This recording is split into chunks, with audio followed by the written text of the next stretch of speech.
मनोहर रामा पवार सहस्रचंद्र दर्शन तुलाई आणि लोकमान्य टिळक महाविद्यालय वडवणीचे प्राचार्य डॉक्टर किशन पवार यांचा सेवापूर्ती गौरव सोहळा संपन्न झालाय। यावेळी कार्यक्रमास प्रमुख पाहुणे माजी नगराध्यक्ष राजकिशोर पापामोदी, भाजपा ज्येष्ठ नेते नंदकिशोर मुंदडा आणि इतर मान्यवर उपस्थित होते।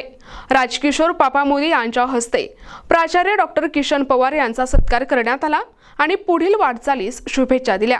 आणि पुढे जाण्याचं जे धोरण होतं ते मला वाटतं त्याला खेळाच्या माध्यमातून मिळालं आणि तो एक चांगला अष्टपल्लू व्यक्तिमत्व म्हणून या ठिकाणी आज आपल्या समोर आहे।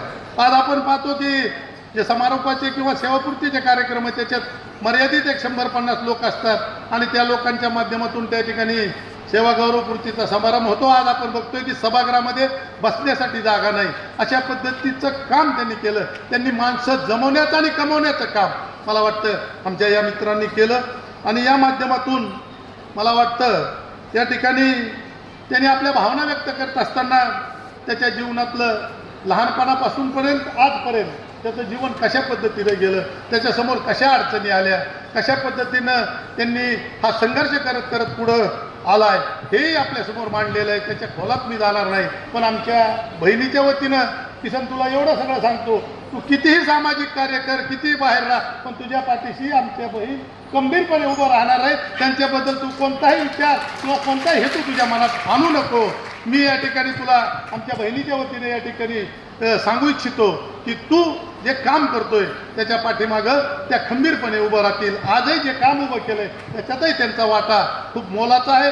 तुझं अशाच पद्धतीनं पुढच्या काळामध्ये प्रगती हो, तुझ्या हातून चांगलं सामाजिक कार्य घडो, समाजाची उन्नती हो, शैक्षणिक क्षेत्रात असेल, सहकार क्षेत्रात असेल, आर्थिक क्षेत्रात असेल, अशा सगळ्या क्षेत्रात तुझा पुढेही वावर राहो, अशा पद्धतीची या ठिकाणी मी ईश्वरचरणी प्रार्थना करतो। आपल्या सर्वांच्या वतीनं त्याला दीर्घायुष्य लाभो। तुझं 105 वर्षातलं जे काय तुझं आत्मविश्वास आहे त्याच्यात 100 वर्षाच्या कार्यक्रमाला आम्ही पुढाकार घेऊ आणि तो कार्यक्रमही घेऊ आणि त्याच्यामध्ये सुद्धा आम्ही उपस्थित राहून तुला 105 नाही 110 वर्षासाठीच्या शुभेच्छा नक्की देऊ, एवढंच या ठिकाणी सांगतो।